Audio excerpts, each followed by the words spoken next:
Bonjour, dans cette vidéo, on va vous présenter la deuxième phase de la compilation, qui est l'analyse syntaxique. Nous allons commencer par une introduction, ensuite on va présenter le principe des analyseurs syntaxiques, avec une classification des méthodes d'analyse. Par la suite on va présenter les conditions d'analyse syntaxique. Puis, on va présenter des algorithmes d'analyse descendante, à savoir, l'analyse déterministe et l'analyse indéterministe. Enfin, on termine par une conclusion. Dans cette vidéo, nous allons seulement présenter les 3 premiers points. Puis, pour mieux comprendre les algorithmes, une vidéo pour chaque algorithme d'analyse syntaxique vous sera présentée. Tout langage de programmation possède des règles, qui indiquent si un programme est bien formé. L'analyseur syntaxique reçoit une suite d'unités lexicales, de la part de l'analyseur lexical, et doit vérifier que cette suite peut être engendrée par une grammaire du langage. Le problème est donc, étant donné une grammaire G, étant donné un mot, M, programme. Est-ce que le mot, M, appartient au langage généré par la grammaire G?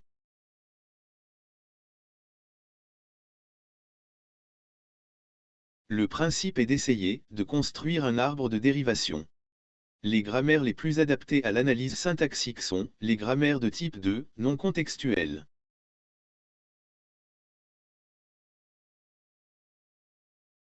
Une grammaire de type 2 est une grammaire où toutes les règles de production sont sous la forme A, qui produit alpha, tel que A est un nom terminal, et alpha est une suite de terminaux et de non-terminaux. Et alpha peut être nul, égal à epsilon.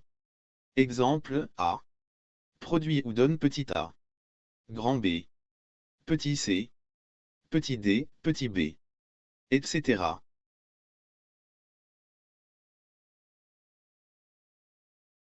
On peut classer les méthodes d'analyse syntaxique en deux classes. Les méthodes déterministes et les méthodes indéterministes. Dans les méthodes déterministes, on essaie de construire un arbre de dérivation, soit à partir de l'axiome, ou à partir de la chaîne. Si on n'arrive pas à reconnaître la chaîne d'entrée, on ne va pas essayer de construire un autre arbre syntaxique. Cela veut dire que le mot n'appartient pas au langage.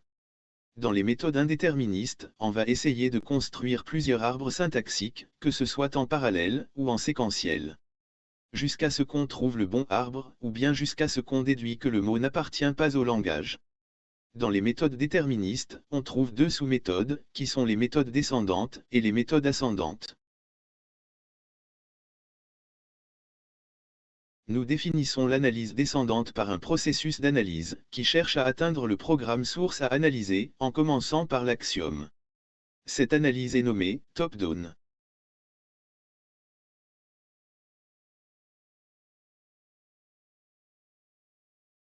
Exemple, soit la grammaire G, un suivant. On veut trouver la séquence ID. Plus ID, multiplié par ID. À partir de l'axiome on produit E, plus E. Puis le premier E, nous donne ID, et le deuxième E, nous donne E, fois E. Enfin, les deux E, donnent respectivement ID. Dans ce cas, on a construit un arbre syntaxique en partant de l'axiome.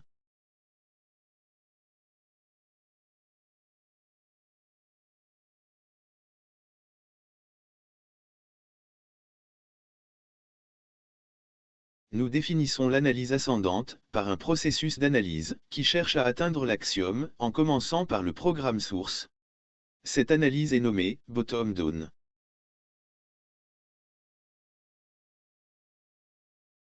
Dans cet exemple, en utilisant la même grammaire précédente, on veut construire l'arbre syntaxique de la séquence ID, plus ID, multiplié par ID. Dans ce type d'analyse, on commence par la séquence, et on va essayer de faire une série de réductions pour atteindre l'axiome. Dans un premier temps, on va réduire les idées en E. Puis, on va réduire d'abord E, multiplié par E, enfin on va réduire E plus E. Dans ce cas on a construit l'arbre syntaxique en réduisant la chaîne pour atteindre l'axiome. Conditions d'analyse syntaxique descendante. Afin de réaliser l'analyse syntaxique descendante, il faut que la grammaire soit de type 2, factorisée, non récursive à gauche. La dernière condition permet de limiter les retours arrière et les boucles.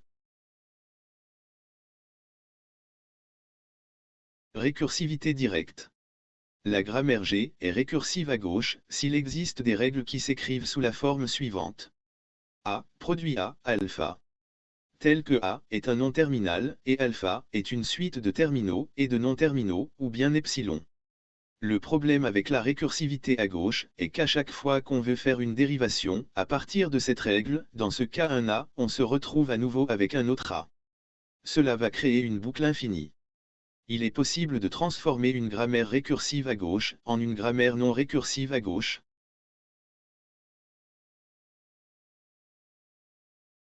Transformation de la grammaire. Soit la règle de production suivante. A produit A, alpha 1. A, alpha 2. Jusqu'à A, alpha n. Ou bêta 1. Bêta 2. Jusqu'à bêta m tel que A est un nom terminal et alpha n et bêta m appartiennent à T, union n, étoile.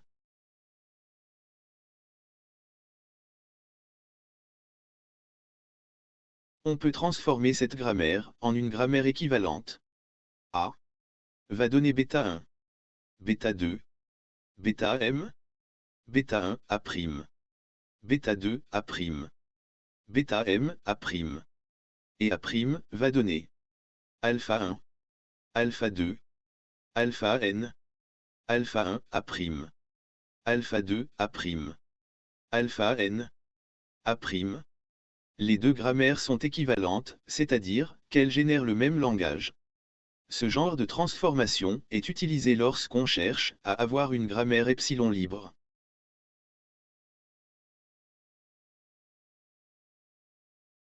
On peut transformer cette grammaire en une autre grammaire équivalente. A va donner bêta 1 A', bêta 2 A', bêta m A', et A' va donner alpha 1 A', alpha 2 A', alpha n A', ou bien epsilon. Les deux grammaires sont équivalentes, c'est-à-dire qu'elles génèrent le même langage. Ce genre de transformation est utilisé lorsqu'on cherche à avoir une grammaire factorisée. On va essayer de mieux expliquer ce principe avec un exemple. Soit la grammaire G2. La première règle est S qui donne petit a, grand S. Ou bien, petit b. Ou, grand A, petit c. La règle A donne grand A, petit a, ou bien petit c. La règle S n'est pas récursive à gauche, donc on ne va pas la transformer. La règle A est récursive à gauche, on commence par l'alternative qui n'est pas récursive, qui est le C. Donc le A va donner C, A'. Puis on transforme la règle qui est récursive, on va prendre le alpha, dans ce cas qui est le petit a. Donc dans la nouvelle grammaire, A' va donner petit a, grand A', ou bien epsilon. On peut avoir aussi une autre variante de la grammaire sans l'utilisation du epsilon.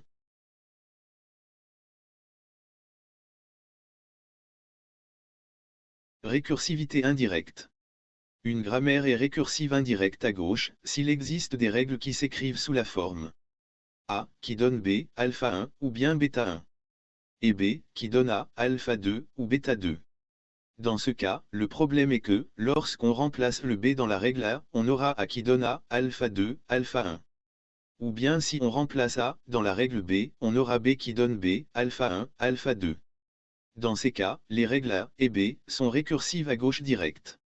Il est possible de la transformer en une grammaire non récursive à gauche.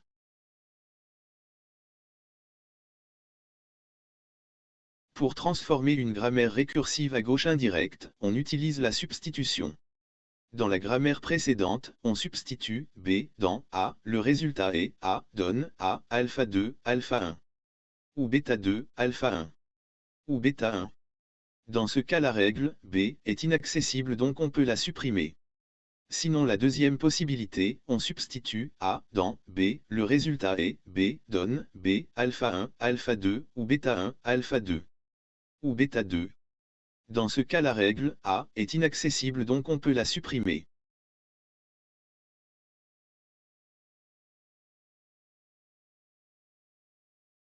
La grammaire après substitution sera soit A donne A, alpha 2, alpha 1. Ou bêta 2, alpha 1. Ou bêta 1.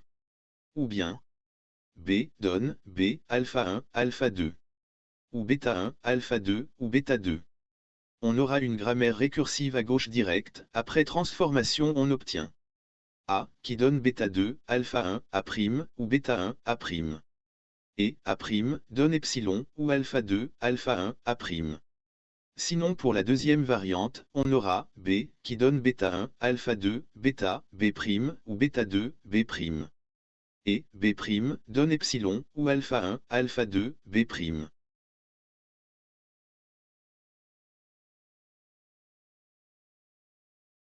Soit la grammaire G3 suivante.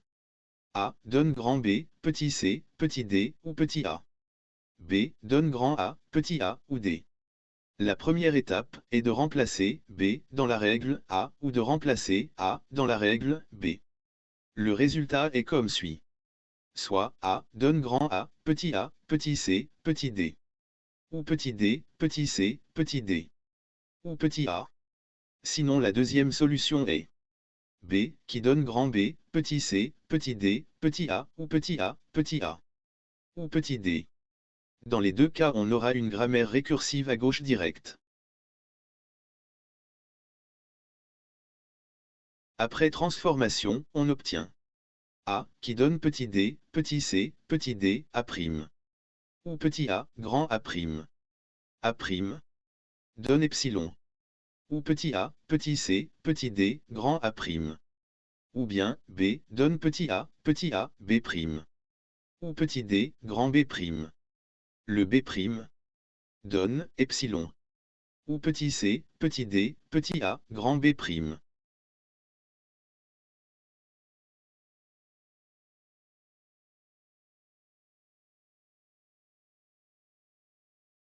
Une des conditions qui permet de faire de l'analyse syntaxique descendante déterministe est la factorisation.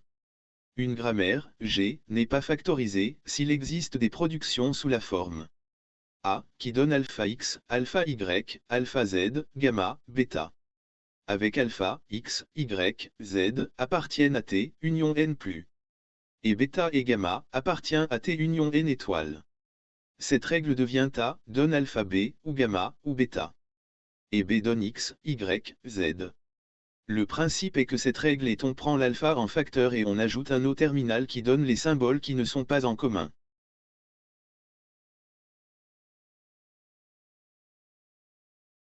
Soit la grammaire G4 suivante. A donne grand A, petit b, petit d grand A, B, grand B. Ou grand A, petit a. B donne grand B, petit c ou grand A, petit c. On remarque que la grammaire n'est pas factorisée. En effet, dans la règle A, toutes les alternatives commencent par grand A. La question est factoriser la grammaire G4. Le résultat est A donne grand A, grand A'. A' donne petit b, petit d. Petit b, grand B ou petit a. B donne grand B, C. Ou bien grand A, petit c. On remarque que dans la règle A', les deux premières alternatives commencent par petit b. Dans ce cas, la grammaire n'est pas factorisée, donc on continue la transformation. On aura A donne grand A, grand A'. A' donne B, A second. Ou petit a. A second donne petit d, grand B. B donne grand B, C. Ou bien grand A, petit c. Finalement, nous aurons une grammaire factorisée. Néanmoins, cette grammaire est récursive à gauche.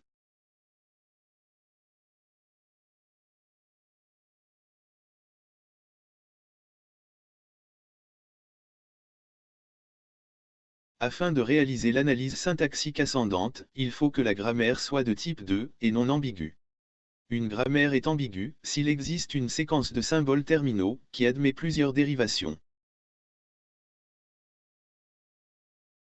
La grammaire G3 est ambiguë, car la séquence id plus id fois id admet deux arbres de dérivation distinctes. À partir de l'axiome, on produit e plus e, puis le premier e nous donne id. Et le deuxième e nous donne e fois e. Enfin, les deux e donnent respectivement id. Pour le deuxième arbre, à partir de l'axiome, on produit e fois e, puis le premier e donne e plus e, et le reste des e nous donne id. Dans ce cas, les deux arbres syntaxiques nous donnent la même séquence.